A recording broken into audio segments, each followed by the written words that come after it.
चेष्टे, अभी तो दुनिया की सबसे मूल्यवान वस्तु बची हुई है तुम्हारे पास। पांचाली।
की हवस नहीं, किसी पे कोई वश नहीं, क्या जिंदगी है ठोकरों पर मार दो।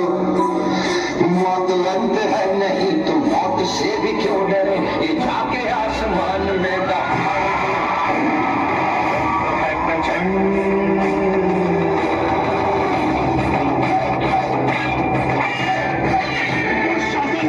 यही वो अशुभ हाथ है ना जिसने पांचाली द्रौपदी के बालों को पकड़ने का साहस किया था।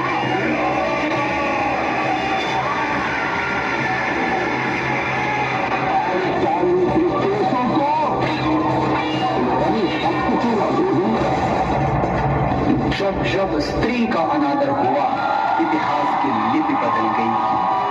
नियति साक्षी है कि जो स्त्री का आदर भुला देता है, समय उसे मुट्ठी भर राख बना के हवा में उड़ा देता है। यत्र नार्यस्तु पूज्यन्ते रमन्ते तत्र देवता।